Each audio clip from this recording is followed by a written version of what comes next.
Christ revient, il dit sa vérité, lettre 2. Cette lettre devrait être méditée plutôt que lue, donc vous pouvez arrêter l'audio à tout moment, dès que vous en sentez le besoin. Je suis Christ. Pendant que j'agis depuis le royaume suprême de la conscience créatrice divine, mon influence entoure votre monde. Pour parler en métaphore, je suis en conscience aussi distant de votre monde que votre soleil de la terre. Pourtant, si vous faites sincèrement appel à moi, je suis là, aussi près de vous que nécessaire pour vous aider. Beaucoup de gens seront incapables d'accepter ces lettres, c'est qu'ils ne sont pas encore prêts. Il y en aura qui essaieront d'étouffer leur existence, car l'enseignement menacera leur manière de vivre ou leur religion. Ils n'y arriveront pas. Les lettres se verront renforcées par l'opposition. D'autres recevront ces lettres avec joie, car en leur âme, ils savent que derrière les religions du monde gît la vérité, la réalité de l'existence, et ce sont des gens qui prospéreront et finiront par sauver le monde de son anéantissement.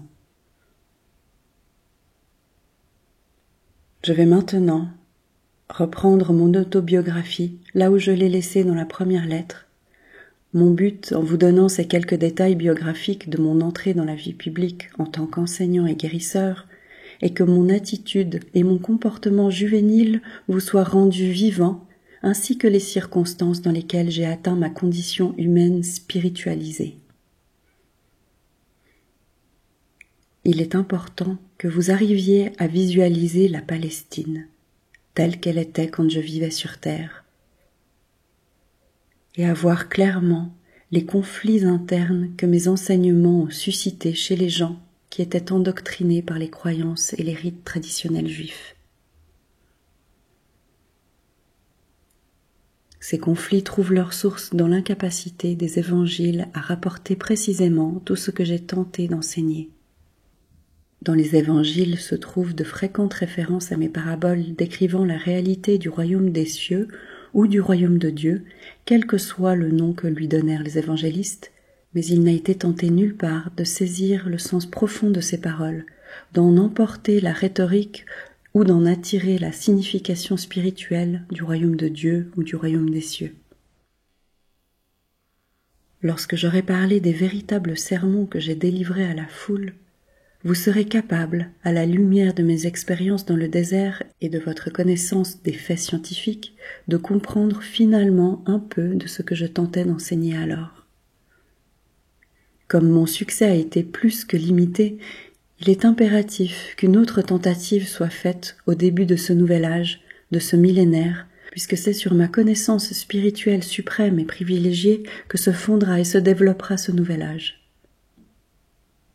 Il était et il est encore essentiel pour un maître comme moi, ainsi que d'autres suprasensibles et totalement voués, mentalement et émotionnellement à la recherche de la vérité, de venir sur Terre pour inventer des mots afin de décrire aux habitants de la Terre emprisonnés dans les mots ce qui réside dans la dimension créatrice universelle dans un état non matérialisé. S'il n'existait pas de tels maîtres inspirés, les habitants de la Terre resteraient dans l'ignorance de tout ce qui gît derrière la réalité de la Terre, prêts à être contactés et à être personnellement expérimentés et absorbés pour la promotion de l'évolution spirituelle future. Et plus encore, la Bible est réputée pour être le livre le plus lu au monde. Dans ses formes présentes, elle a largement rempli son but. Le Nouveau Testament tel qu'il est, avec tout son bagage de mauvaises interprétations, décourage l'évolution spirituelle. Il est temps d'avancer maintenant dans un nouveau royaume de perception mystique et de compréhension. Étant donné qu'il m'est impossible de redescendre dans un corps humain pour parler au monde et que mon ministère s'étend à d'autres dimensions, j'ai entraîné une âme sensible à recevoir et à retranscrire. C'est ce que je peux faire de mieux pour vous parler personnellement. J'espère que vous pourrez recevoir mon message et l'accepter. Ce qui est erroné dans la transcription est effacé, vous pouvez en être sûr. Les incidents et guérisons que je relate dans les pages qui suivent ne sont pas importants. Ils se sont produits, mais je ne vous les raconte que pour vous permettre de comprendre leur réelle signification spirituelle. J'aimerais qu'en lisant, vous vous référiez aux conditions qu'il régnait il y a 2000 ans. J'aimerais que vous considériez la personne de Jésus comme un exemple de ce que peut finalement accomplir chaque être humain qui est prêt et qui veut devenir un membre fondateur du royaume des cieux sur terre. Bien que les habitants actuels de la planète soient ce que vous appelleriez raffinés, gonflés de l'importance de leurs connaissances et de leur enseignement moderne, experts en la matière de comportement et de relations contemporains, fondamentalement, les gens de ce temps-là étaient pareils à vous. Ils étaient entièrement mus par leur impulsion humaine d'attirance-rejet, désir-répulsion, et sous leur contrôle, tout comme vous. Ils aimaient, haïssaient, critiquaient, condamnaient, calomniaient et médisaient, ambitionnaient d'arriver au haut de l'échelle sociale, méprisaient les ratés, fainéantaient en douce, comme vous diriez, et injuriaient ceux qui étaient de quelque façon que ce soit différents d'eux. Pour vous aider à bien comprendre et à pénétrer dans cette époque où j'étais sur Terre, ma conscience s'abaisse jusqu'à votre plan d'existence terrestre, pour vivre de nouveau la personne de Jésus et les émotions et événements dans lesquels je fus impliquée.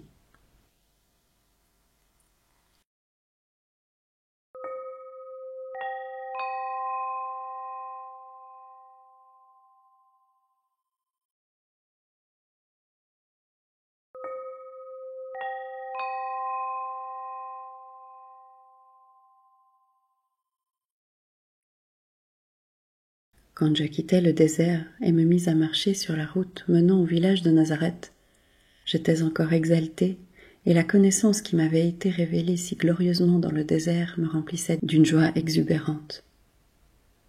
Je me concentrais complètement sur ce que j'avais appris et si mes pensées s'égaraient vers mes pensées négatives d'autrefois, je me tournais rapidement vers le Père pour recevoir l'inspiration et la détermination suffisante pour les surmonter. Ainsi, je retournais constamment vers la lumière de la sagesse et de la compréhension. Quelques personnes me regardèrent de travers en voyant ma joie et en même temps que mon apparence était sale et hirsute.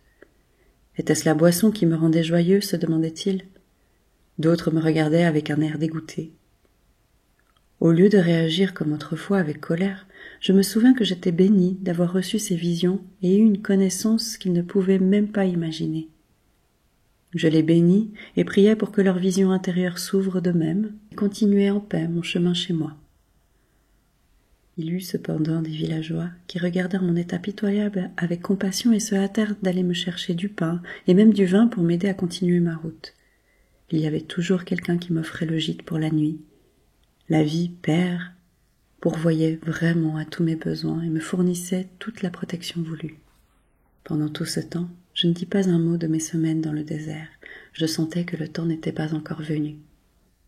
Finalement, j'atteignis Nazareth, la ville où j'habite, et les villageois se moquèrent ouvertement de moi, désignant ma saleté et mes habits en loques. « Sale bon à rien !» furent les mots les plus gentils que l'on me jeta à la figure. J'arrivai vers ma mère en redoutant qu'elle soit encore plus choquée que ses voisins en me voyant si maigre, la peau sur les os, les yeux battus et les joues creuses, le visage brûlé par le soleil et les lèvres crevassées, la barbe longue et hirsute. Mes habits!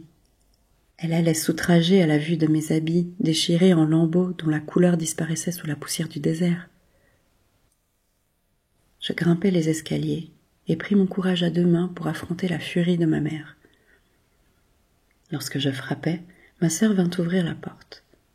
Elle me regarda, bouche bée, les yeux exorbités, puis me claqua la porte au nez. Je l'entendis courir vers le fond de la maison en hurlant « Maman, viens vite, il y a un vieux bonhomme tout sale à la porte !» Je pus entendre ma mère la sermonner à voix basse en se hâtant vers la porte. L'ouvrant brusquement, elle resta clouée sur place par le choc. Je souris mais pendant un instant elle me regarda de haut en bas, de plus en plus horrifiée à l'idée que cette horreur de créature était bel et bien sa tête brûlée de fils, Jésus. Je lui tendis la main en disant « Je sais que je te cause de la peine, mais pourrais-tu m'aider ?» Immédiatement, son expression changea, et m'attirant à l'intérieur, elle ferma la porte. « Vite !» dit-elle à ma sœur effrayée. « Cesse de crier et mets de l'eau à bouillir, ton frère meurt de faim. Peu importe les ennuis qu'il s'est attirés, il est de la famille et il faut le soigner. » Doucement, elle m'aida à enlever mes habits, me pencha au-dessus d'un baquet d'eau et me lava. Elle lava et coupa ma barbe et mes cheveux et recouvrit délicatement mon corps et mes lèvres d'un baume bienfaisant. Nous ne rompîmes le silence ni l'un ni l'autre. Je savourais l'amour qu'elle me témoignait et tentais de montrer ma gratitude par une approche plus douce et plus sensible. M'ayant aidé à revêtir des habits propres, elle m'assit devant un repas frugal de pain, de miel et de lait. À contre-cœur, elle me servit du vin afin de me redonner des forces, mais il était visible qu'elle pensait que c'était le vin qui était la cause de mon état. Puis elle me conduisit vers un lit et me recouvrit d'une couverture. Je dormis pendant plusieurs heures et me réveillai frais et dispos par une matinée ensoleillée que je voyais à travers la fenêtre. J'étais maintenant impatient de parler à ma mère, de lui dire que j'étais vraiment un messie, mais pas du genre qu'imaginaient les Juifs. Je pouvais sauver les gens des conséquences de leurs péchés. Je pouvais les aider à recouvrer la santé, l'abondance, la satisfaction de leurs besoins, parce que je pouvais maintenant leur enseigner exactement comment le monde avait été créé.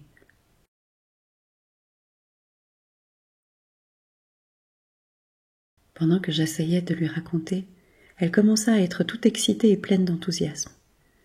Elle sauta sur ses pieds et voulut courir au dehors pour le raconter aux voisins. Son fils était vraiment le Messie. Il faudrait qu'ils entendent comme il parlait bien maintenant. Et il avait jeûné dans le désert. Mais je l'arrêtai aussitôt. Je lui dis que je ne lui avais pas encore raconté ce qui m'a été révélé. L'une des choses les plus importantes que j'avais apprises était que les Juifs orthodoxes étaient complètement dans l'erreur en croyant en un Dieu vengeur. Il n'existait rien de tel. Ces mots l'effrayèrent et la fâchèrent, et elle s'exclama « Et comment Jéhovah va gouverner le monde, nous rendre meilleurs et nous faire écouter ses prophètes s'il ne nous punit pas? Es-tu maintenant devenu si arrogant que tu vas dire aux grands prêtres ce qu'ils doivent faire et qui leur a été transmis du temps de Moïse? Vas-tu jeter encore plus d'opprobre sur cette maison ?» Et elle se mit à pleurer, disant avec colère « Tu n'as pas changé du tout, tu n'as changé qu'en parole, tu ne me crées que des soucis. Comment ai-je pu croire que tu étais un messie? Tu ne feras qu'amener des gens à de plus grands tourments avec tes idées bizarres. » Mes frères, entendant ces lamentations, accoururent en faisant mine de me jeter dehors. Comme je ne voulais pas d'ennui, j'offris de partir par gain de paix. Si c'était là la réaction de ma mère, je pouvais être sûre que les autres réagiraient de la même manière à ce que je voulais leur dire. Je réalisais que j'avais besoin d'un certain temps de repos et de silence absolu où je pourrais rassembler mes pensées et mes expériences. Il fallait que je prie pour recevoir de l'inspiration sur la manière d'approcher le mieux possible les Juifs avec mon message de bonnes nouvelles. J'étais sûre que la vipère répondrait à mes besoins et que je trouverais un logement adéquat quelque part. Ma mère, bien que furieuse par mon attitude apparemment arrogante, n'en était pas moins déchirée par son sentiment d'amour et de compassion pour mon aspect décharné. Elle rejetait tout ce qui lui semblait compter pour moi, ma révolte, mon mépris pour la religion juive, mon attitude contestataire envers les autorités, mon égoïsme et mon arrogance, mais elle m'aimait toujours de même et s'inquiétait terriblement de me voir, cette fois, me mettre dans des difficultés vraiment impossibles. Elle admonesta mes frères, leur enjoignant de se taire et se tourna vers moi. « Tu peux rester jusqu'à ce que tu ailles mieux. Pendant que tu es là, ajouta-t-elle, je pourrais peut-être te faire entendre raison. Je peux te le dire maintenant.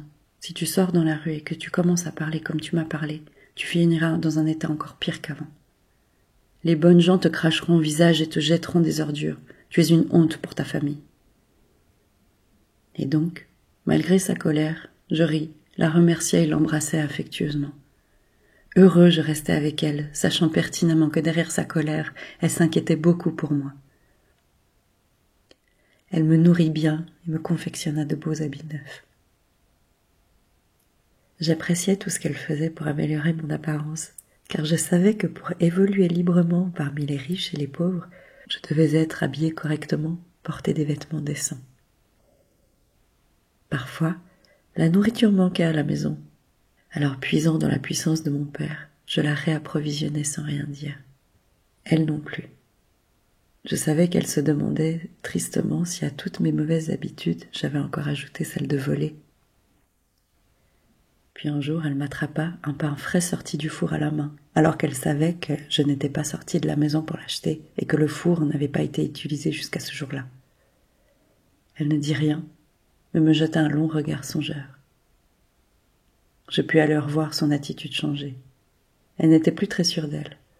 Elle commençait à remettre en question son attitude envers moi ainsi que la vérité de mes déclarations. Que lui était-il vraiment arrivé dans le désert? Comment a-t-il pu faire un pain sans farine, sans levure et sans feu? Que signifie tout cela? Est-il le Messie?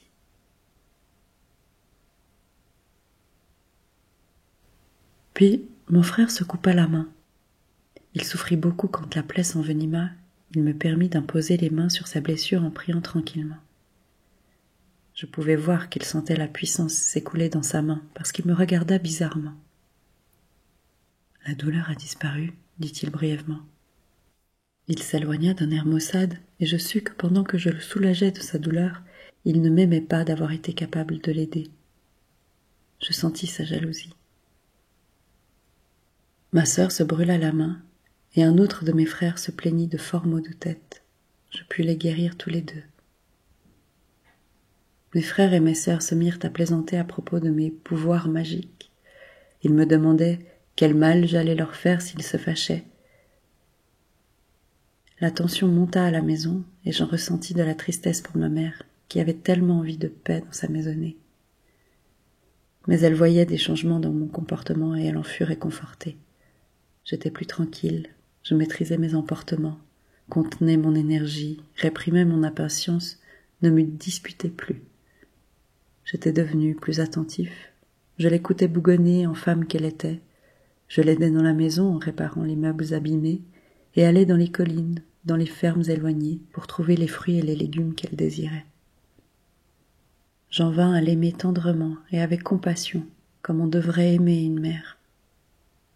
Un jour, elle se risqua à me demander « Tu dis toujours que Jéhovah est un mythe ?» Job a dit que si Jéhovah devait retenir son souffle, toute chair s'effondrerait.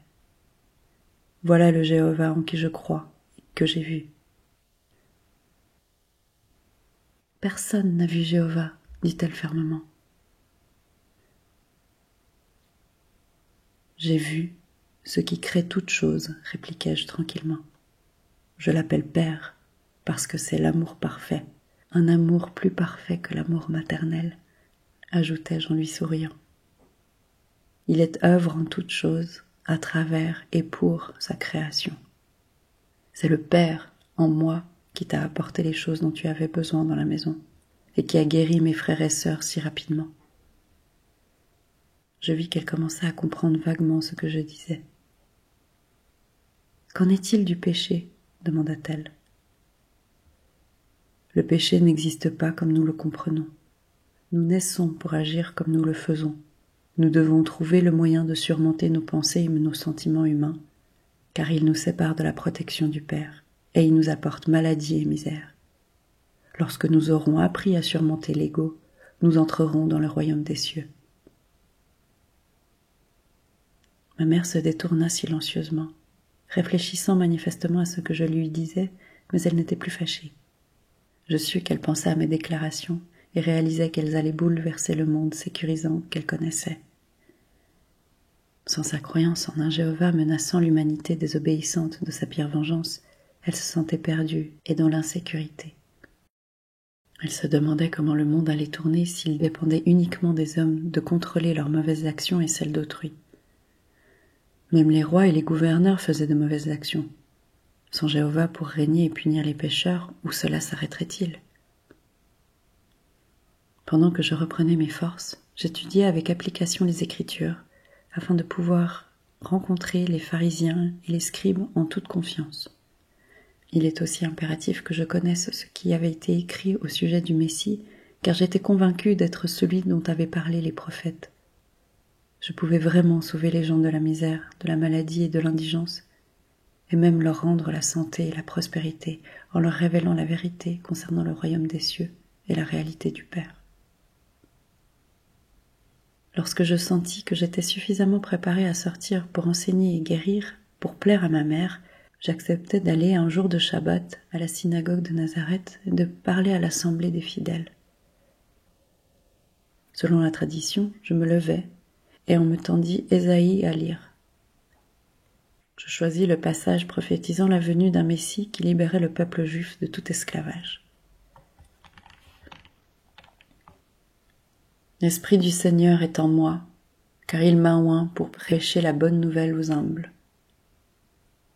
Il m'a envoyé pour annoncer aux captifs la liberté et pour redonner la vue aux aveugles, pour libérer les opprimés, pour proclamer l'année de grâce du Seigneur. Puis je me rassis en disant « Aujourd'hui, vous voyez cette prophétie se réaliser en moi. » On vit le choc et la stupéfaction se peindre sur les visages des hommes. Je continue à parler, sachant que Père me dirait quoi dire. Les mots me vinrent sans hésitation. Je parlais de mon expérience dans le désert, racontais ma vision du bébé devenant un homme, et pendant tout ce temps, inconsciemment, s'enveloppait lui-même de chaînes et de cordes, s'emprisonnant, s'aveuglant lui-même dans son obscurité intérieure et se refermant lui-même à Dieu. J'expliquais qu'en agissant ainsi, les hommes s'exposaient eux-mêmes à l'oppression des conquérants et à l'esclavage, à l'indigence et à la maladie. Car Dieu est lumière, dis-je, et la lumière est amour qui permet à l'homme de jouir de toutes choses. Toutes les bénédictions, l'abondance et la santé étaient à la libre disposition de celui qui aimait Dieu de tout son esprit, son cœur et son âme, et qui vivait dans la stricte observance des lois de Dieu. Lorsque j'eus fini, le silence le plus complet régnait dans la synagogue. Je sentis que la congrégation avait vécu quelque chose d'étrange et de puissant, qu'elle avait été soulevée dans un plan supérieur de pensée et ne désirait rien qui puisse déranger la tranquillité transcendance de ce moment. Puis les fidèles se mirent à murmurer entre eux. Ils se demandaient qui j'étais. Quelques-uns étaient convaincus que j'étais le Jésus dont la famille était bien connue dans le village, mais d'autres ne pouvaient l'accepter puisque je parlais avec une telle autorité. Malheureusement, je sentis mes anciennes réactions à ces hommes religieux ressurgir en moi. Je savais qu'ils m'avaient méprisé dans le passé, je m'attendais donc à être rejeté. Je revins à mes attitudes de défi d'autrefois et les mis dans une profonde colère. Par mes réactions humaines, j'invitais le désastre, et désastre il y eut presque. Me sautèrent dessus et me hissèrent au sommet du plus haut rocher pour me précipiter vers la mort. Mais je priai mon Père pour qu'il me délivre. Soudain, il sembla qu'ils étaient si excités qu'ils ne savaient plus ce qu'ils faisaient, et dans la mêlée je réussis à me faufiler dehors et à m'enfuir. C'était étrange. Ils ne semblaient pas remarquer que je n'étais plus là. Vilainement secoué par mon expérience, je réussis à envoyer un message à ma mère, disant que je quittais Nazareth immédiatement et que je descendais à Capharnaüm, une charmante ville au bord de la mer de Galilée.